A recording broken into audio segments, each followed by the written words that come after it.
Welcome to the Jacob Hornberger Show. I'm president of the Future of Freedom Foundation, and it's nice to be back with y'all. I was reading in the paper today where the jobless rate has dropped again. I think it's like 3 times in a row or something. And of course, this is causing all sorts of glee and happiness to President Obama because now he can tell the Republican candidates that and the American people that he's the real job creator in this race. Man, he really knows how to create jobs. And of course, the Republican presidential candidates, not surprisingly, except for Ron Paul, are poo-pooing the report, and they're saying, oh, it's just too little and too late. And they're all saying we're job creators, we're job creators. And the whole race seems to boil down to who's the better job creator, or perhaps who's the better bomb dropper. I mean, there's a seems to be a competition as to whether who's going to be the fastest to drop bombs on the people of Iran or Syria or all the other places that are dropping bombs right now. You almost lose count. They're dropping bombs in so many different places. But domestically, I mean, the big battle is, hey, I'm a job creator. I want to be the job creator in chief. I know how to create jobs. I was in the business world, and hey, look at my job creation rate. I mean, it really goes to show you that this is one of the ultimate final idiocies of the welfare state managed economy way of life. I mean, these people cannot confront the fact that their system has failed. Their beloved system of welfarism, of a managed economy, a regulated economy, dominant role that the government has in economic activity, it's failed. I mean, it's an absolute, total, catastrophic, chaotic mess. And all they can do is sit there and say, oh, every 4 years, make me the job creator in chief. Man, I know how to create jobs. Of course, well, if you know how to create jobs, give us a secret. Oh, no, you got to elect me first for me to let you know how to create jobs. Well, we all know how, they're planning to do it. It's the same nonsense that's been going on for decades with the Federal Reserve.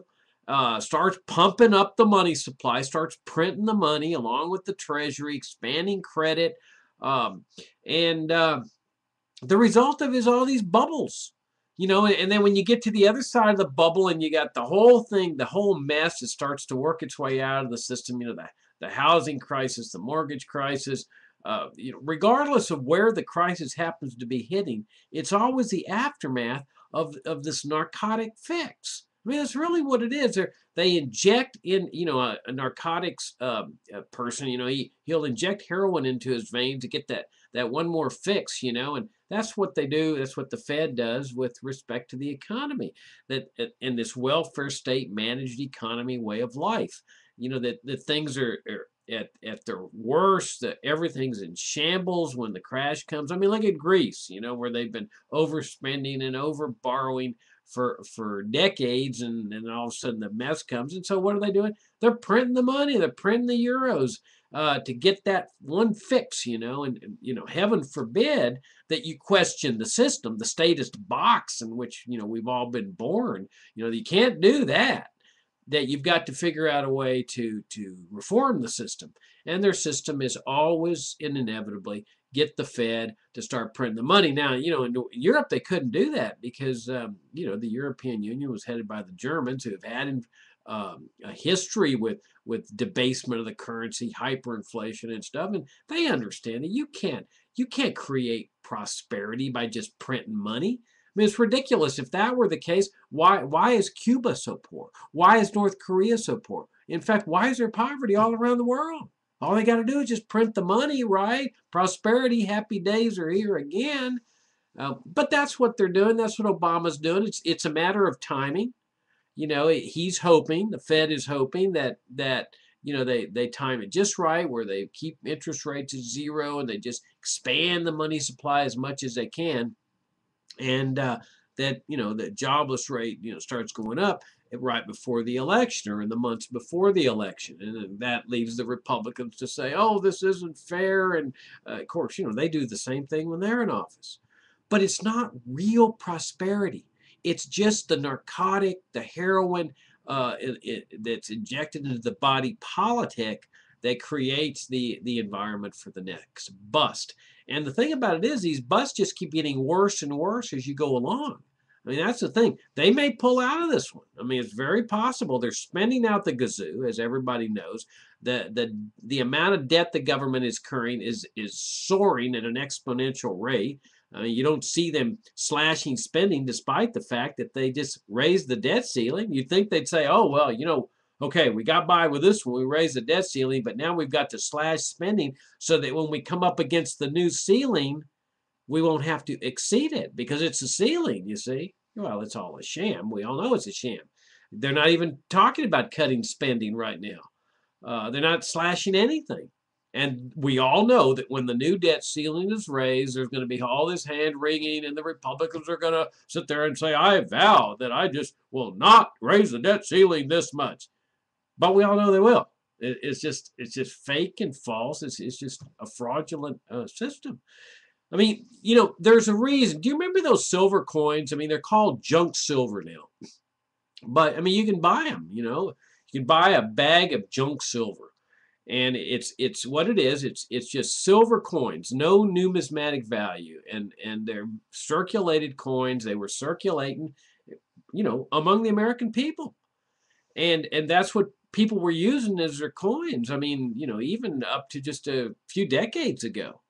But they were at face value. For example, you can buy, I think, I may be getting the prices off a little bit, but I think you can buy a bag of junk silver with face value of $1,000, and it's going to cost you $25,000. Okay, now what does that mean?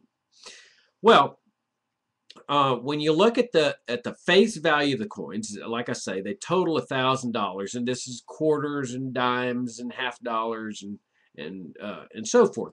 Well, you take a quarter in this junk silver, and at one time you'd use it to buy something that cost a quarter. So, if a soft drink costs a quarter in a vending machine, you put in the silver quarter, you get out the soft drink.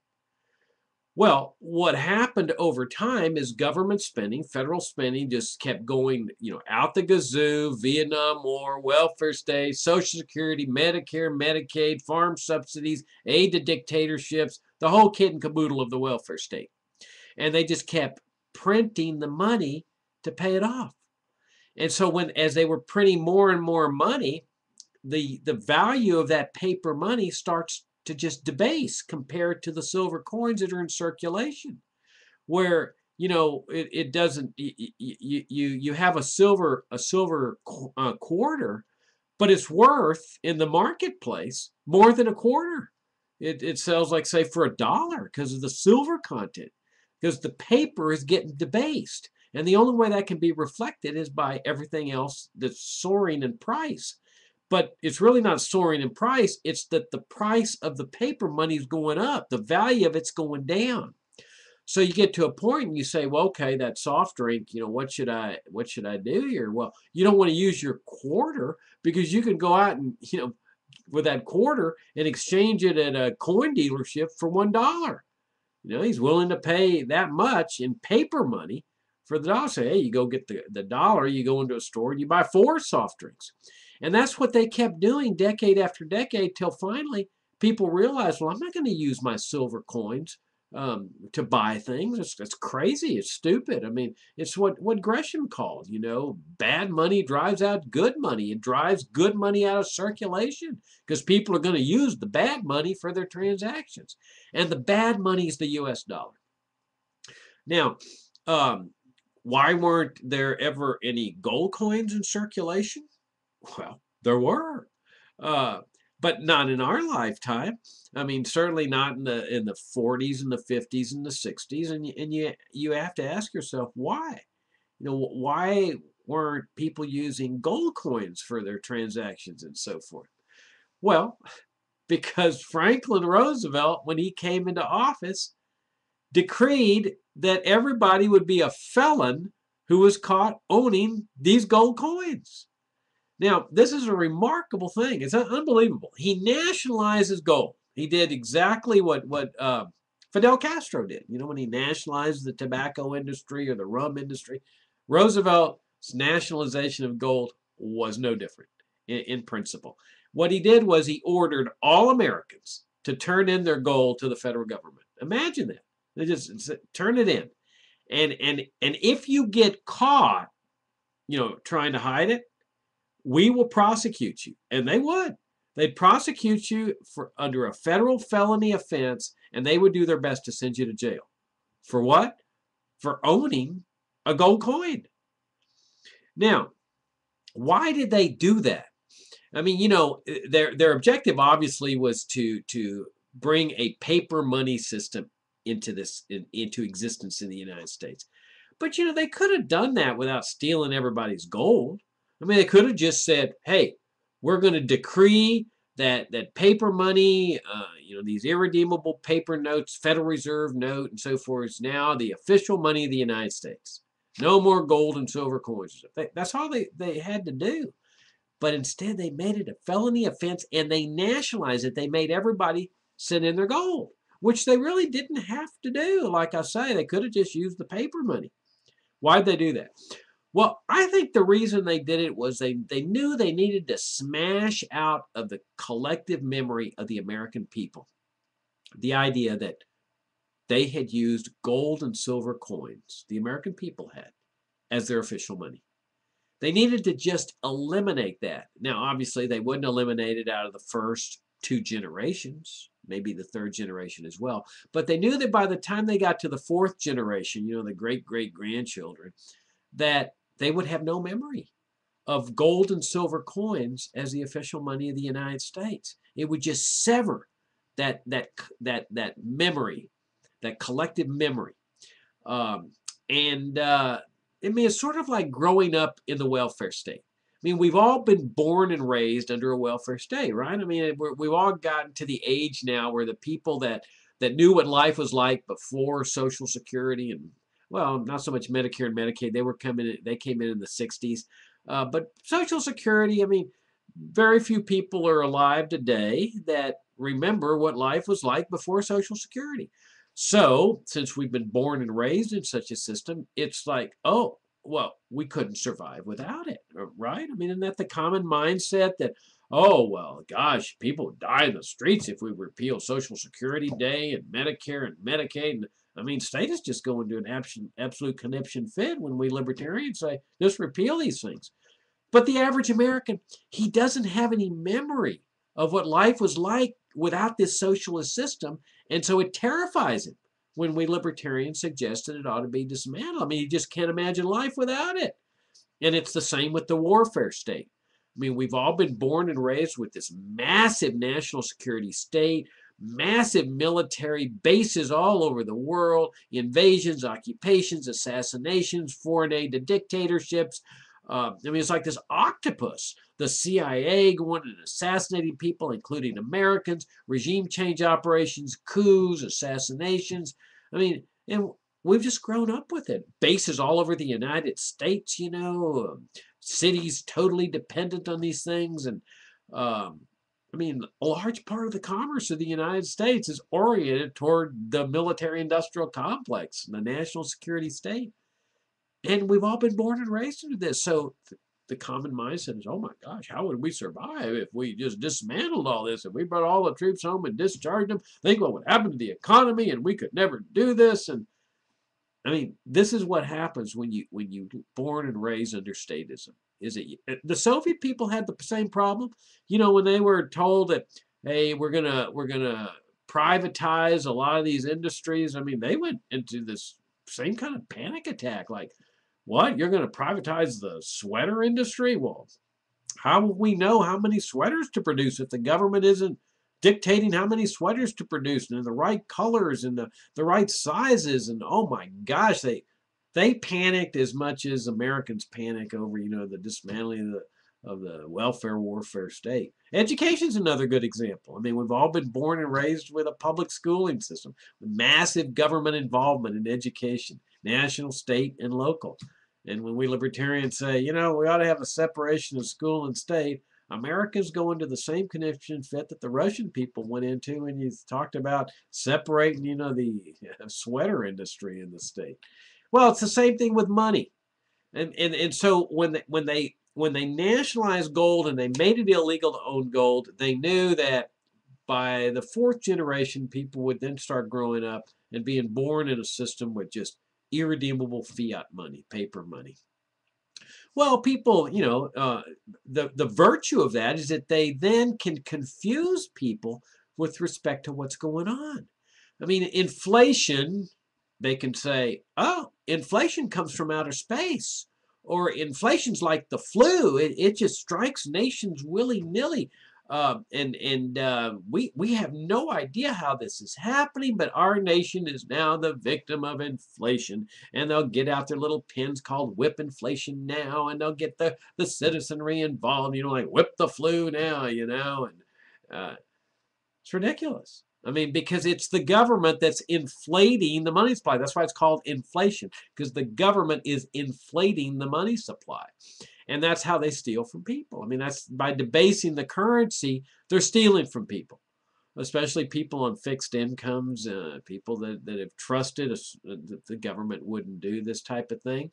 But you see, then as prices start to rise, not just silver, not just gold, but grocery store prices, gasoline prices, it's the perfect way for them to blame it on the private sector. Those greedy service station owners raising their price. We need an investigation here, and well, we need price controls because these greedy people are raising prices in the grocery stores, and then they'll jawbone and talk down the steel industry and say don't raise prices and all this, when they're the cause of it. But you see, that's the genius part of this inflationary debasement process, is that they know that most people have gone to government schools, public schools. The public schools are never going to tell people, the students, how this whole process works. They're going to, create this mindset of deference to authority, believe in your public officials. They would never lie to you. And so by the time, adults grow up, they'll say, oh, gosh, yeah, it's the fault of those rising prices. It's the fault of greed and speculators and middlemen. And by golly, we need price controls and excess profits taxes and, and on and on. When it's really the government's debased the currency. And nobody, libertarians, of course, understand, but the average person doesn't understand what's happening. And when you bring up something like the gold standard, here's a perfect example of this phenomenon of this, smashing out of the collective memory about, what it was like here in the United States. When you talk about the gold standard, people think, oh, the gold standard, that's where you have a certain number of dollars equal to gold. And, oh, well, we couldn't do that now because there's not enough gold in circulation to match the number of dollars in circulation. And how would we ever figure out how this was going to work where dollars are equal to... It's just ludicrous. It's just absolutely ludicrous. But it shows you the advantage of smashing out of the collective memory what the gold standard really was. Because look, I mean, it's legal to own gold today, right? I mean, you can go in there and buy gold coins, you can buy silver coins, and they're still using paper money. So why couldn't they have done that? Why couldn't they have just, done what they have today? Paper money, legal tender, leave people free to keep their gold. Because they had to smash out of the collective memory what the gold standard really was. So what was the gold standard? What it meant by the gold standard was simply gold and silver was the official money of the United States. That's it. No paper money. Just totally eliminate the dollar bills, the Federal Reserve notes, the Treasury bills. Eliminate that from your thinking. Just separate that entirely. And just think of a society that is using gold and silver coins as their official money. That's what the gold standard was. No, it didn't involve, well, how many dollars equal gold and how many Federal Reserve notes do? No, didn't have anything to do with that. Just separate that out. All the gold standard was gold and silver coins were going to be the official money of this country. Now, why? Why did our founding fathers, why did the framers establish that kind of system? Well, because they knew that governments used paper money to debase and steal from people. They had just had the experience with the Continental Congress. Remember during the Revolution when they were printing the Continental currency? And they were just kept printing and printing and printing, just the same way the government does now, the same thing what they're now doing with the euro and so forth. Well, there's an old saying that arose during that period of time called "not worth a continental." Well, it was saying it's not worth anything because the government had done what, say, the German government did in their era of hyperinflation. Just printed so much money that it wasn't worth anything. Same thing with Zimbabwe, and Zimbabwe had the same problem. And that's what the Continental Congress was doing. So when they brought the federal government into existence, they said, "Nuh-uh, not in this country. We're going to have official money based on gold and silver coins. That is the money." And so you've got the Coinage Act that was enacted, I think, 1789. I could be mistaken. A couple of years after the Constitution, maybe 1791. Not sure. Right in there, though, that established, what the gold dollar was going to be, established what the silver dollar was going to be, how much gold was going to be in there, how fine it was going to be, how much silver. The exchange relationship between the gold dollar and the silver dollar. So that's what was circulating in people's pockets: gold coins, silver coins. No, they didn't open up their billfold like we do and pull out paper money, because there was no paper money. I mean, there's some exceptions, okay, but they're not worth noting, because by and large, the money that people were using was gold and silver coins. It was an incredible way of life. I mean, sure, the government can still debase like they did in the olden days. The way they would inflate the gold coins in the olden days, they would shave the edge of the gold coin, okay, like shave a little bit of shaving off it. So there was no longer, say, a 1 ounce gold coin. It was like a 9/10 of an ounce gold coin. And then they would take the shavings and add them up, go melt it down, and make an extra coin for the king to go out and spend. And so the coins that he would put out in circulation, this was after he collected, these coins in taxes, and then he put them back out in circulation. They'd contain a little bit less gold. So yeah, they can still debase the currency, but by and large, the idea was this is not going to happen in this country, and you can see it in the Constitution. I mean, it's absolutely clear as a bell that they intended gold and silver coins. I mean, if you look at the powers enumerated that are delegated to Congress, that Congress shall have the power to coin money and regulate the value thereof. Coin money. That's not print money. That's coin money. If they'd wanted to say print money, they could have said print money, but they said to coin money and regulate the value thereof. And the states were prohibited from making anything but gold and silver coin their medium of exchange. Now, if that's not clear, I don't know what is. And also, there was no power given to the government, the federal government, to print paper money, or what was then called bills of credit. There was no power to do that.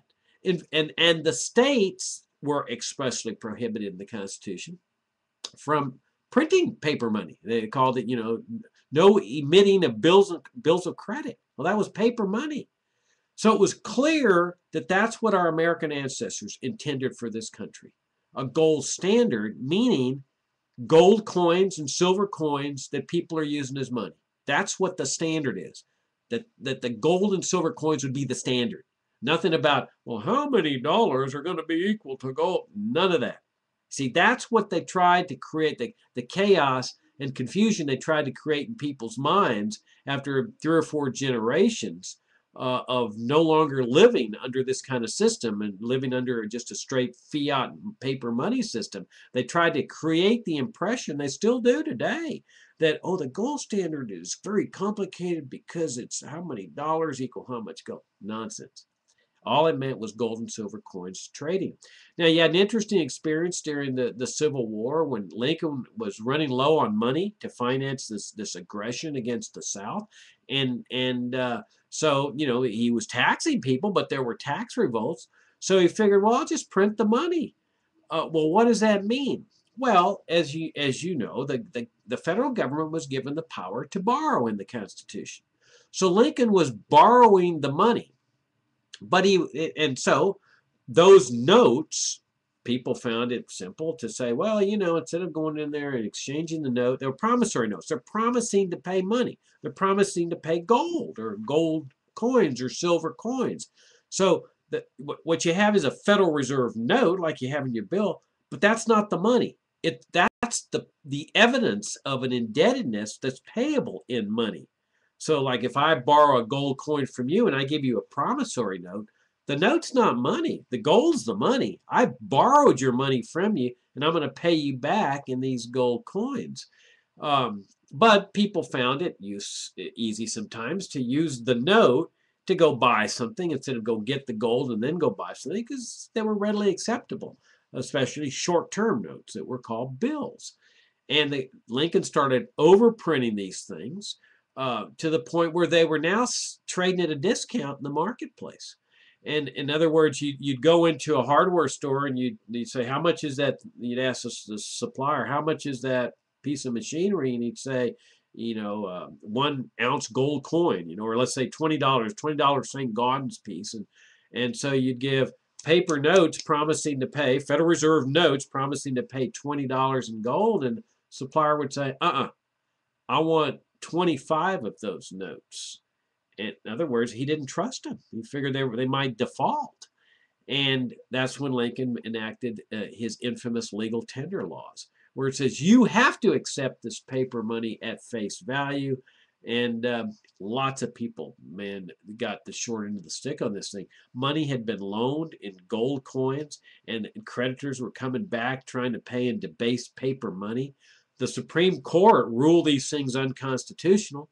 And rightfully so. I mean, this had nothing to do with America. This is what they did in Europe for centuries.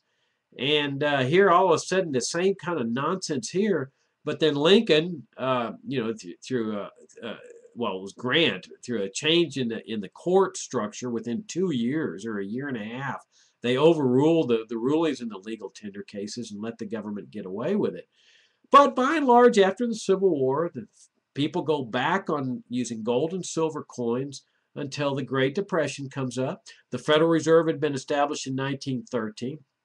They overprinted the money. They overinflated the money all through the 20s. And all of a sudden in 29, they panic because they don't have the gold to pay all the debts.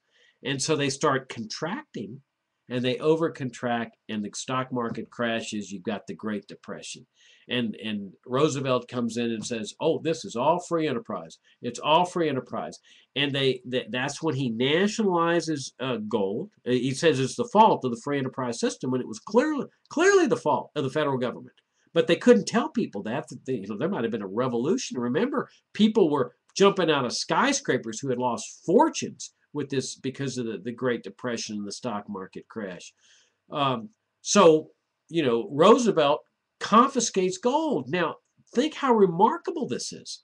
I mean, for more than 100 years, Americans are trading with their official money, gold and silver coins. This is just a peaceful act, you know, of accumulating wealth. And those gold and silver coins were one of the main reasons that Americans' prosperity just soared throughout the 19th century. I mean, there's a reason why thousands of penniless immigrants were flooding American shores because of the tremendous prosperity compared to what they'd grown up with in Europe, in which it existed in centuries. Now, there wasn't any income tax. There were no economic regulations to speak of. There was, you know, open immigration, and there was sound money. Roosevelt comes in and confiscates it, nationalizes it, and makes felons of Americans. Imagine, our ancestors established this system. It's in place for some 100 years or so. People are trading in these commodities. That's their money. That was our money, the official money of the United States. And now it's a felony offense to own it. And they said, oh, it's just temporary. You know, it's to deal with the Great Depression. Well, we've got this emergency here. Bull. It was a statist permanent revolution. Because when the Great Depression was over, do you see us going back to the system that our founding fathers envisioned for us? No. I mean, you got all the same stuff all the the stuff to deal with the Great Depression, Social Security, and I mean not all of it, but the Supreme Court declared much of it unconstitutional in the 30s. But by and large, you have this statist system, and that's what we're dealing with today. Irredeemable paper money, printing out the gazoo, creating jobs with this artificial prosperity, and it's all fake and false, and it's just leading this nation to a monetary and economic catastrophe. Same way that Greece may have escaped temporarily. They're not going to slash their welfare state. We all know that. It's just a matter of time before this crash occurs. I mean, this is just a temporary narcotic fix. This federal spending, this Federal Reserve expansion of money and credit, that's not the way to go. The only way to go is the libertarian paradigm. Dismantle the welfare state, dismantle the warfare state, acknowledge the damage they've done to our country, they've done to us, they've done to freedom, and reestablish sound money in this country. That's the show. Thanks so much for tuning in. I'll be gone next weekend, but I'll be back with you 2 weeks from tonight. Thanks so much, and have a nice rest of the weekend. Good night.